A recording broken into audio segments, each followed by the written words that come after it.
1 Timóteo capítulo 1. Paulo, apóstolo de Jesus Cristo, segundo o mandamento de Deus, nosso Salvador, e do nosso Senhor Jesus Cristo, esperança nossa. A Timóteo, meu verdadeiro filho na fé, graça, misericórdia e paz da parte de Deus, nosso Pai, e da de Jesus Cristo, nosso Senhor. Como te roguei quando parti para a Macedônia, que ficasses em Éfeso para advertires a alguns que não ensinem outra doutrina, nem se deem às fábulas ou às genealogias intermináveis, que mais produzem questões do que edificação de Deus, que consiste na fé. Assim o faço agora. Ora, o fim do mandamento é o amor de um coração puro e de uma boa consciência e de uma fé não fingida, do que desviando-se alguns se entregaram às vãs contendas, querendo ser doutores da lei e não entendendo nem o que dizem nem o que afirmam. Sabemos, porém, que a lei é boa, se alguém dela usa legitimamente, sabendo isto, que a lei não é feita para o justo, mas para os injustos, e obstinados para os ímpios, e pecadores para os profanos e irreligiosos, para os parricidas, matricidas, para os homicidas, para os fornicadores, para os sodomitas, para os roubadores de homens, para os mentirosos, para os perjuros, e para o que for contrário à sã doutrina, conforme o evangelho da glória do Deus bem-aventurado, que me foi confiado.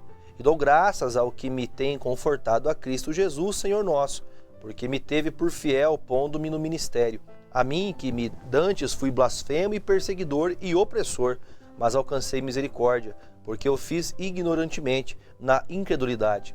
E a graça do nosso Senhor Jesus superabundou com a fé e o amor que há em Jesus Cristo. Esta é uma palavra fiel e digna de toda aceitação. Que Cristo Jesus veio ao mundo para salvar os pecadores, dos quais eu sou o principal, mas por isso alcancei misericórdia para que em mim, que sou o principal, Jesus Cristo mostrasse toda a sua longanimidade, para exemplo dos que haviam de crer nele para a vida eterna. Ora, ao Rei dos séculos, imortal e invisível, ao único Deus seja a honra e glória para todos sempre. Amém. Este mandamento te dou, meu filho Timóteo, que segundo as profecias que houve acerca de ti, milites por elas boa milícia, conservando a fé e a boa consciência, rejeitando a qual alguns fizeram naufrágio na fé, e entre esses foram Himeneu e Alexandre, os quais entreguei a Satanás, para que aprendam a não blasfemar. 1 Timóteo capítulo 2. Admoesto-te, pois, antes de tudo, que se façam deprecações, orações, intercessões e ações de graça por todos os homens, pelos reis, por todos os que estão em eminência, para que tenhamos uma vida quieta e sossegada em toda piedade e honestidade.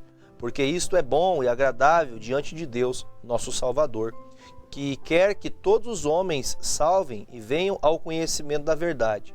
Porque há um só Deus e um só mediador entre os homens, Jesus Cristo, homem, o qual se deu a si mesmo em preço de redenção por todos, para servir de testemunha a seu tempo. Para o que digo a verdade em Cristo, não minto. Fui constituído pregador e apóstolo e doutor dos gentios na fé e na verdade. Quero, pois, que os homens orem em todo lugar, levantando mãos santas, sem ira nem contenda. Que, do mesmo modo, as mulheres se ataviem em traje honesto, com pudor e modéstia, não com tranças ou com ouro ou pérolas ou vestidos preciosos, mas como convém a mulheres que fazem profissão de servir a Deus como boas obras. A mulher aprenda em silêncio com toda sujeição, não permitido, porém, que a mulher ensine nem use de autoridade sobre o marido, mas que esteja sempre em silêncio. Porque primeiro foi formado Adão e depois Eva, e Adão foi enganado, mas a mulher, sendo enganada, caiu em transgressão. Salvar-se-á, porém, dando à luz filhos, se permanecer com modéstia na fé, no amor e na santificação.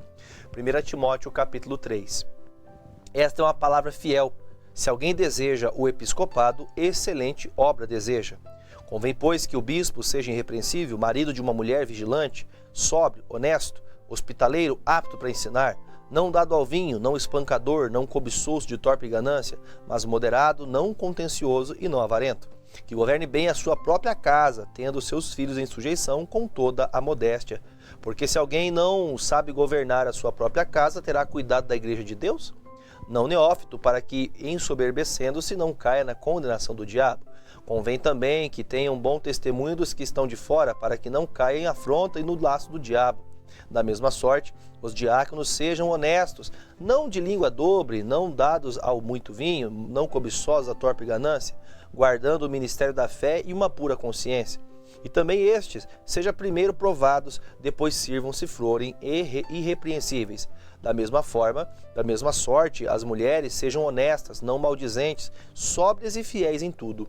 Os diáconos sejam maridos de uma mulher e governem bem seus filhos e suas próprias casas, porque os que servirem bem como diáconos adquirirão para si uma boa posição e muita confiança na fé que há em Cristo Jesus.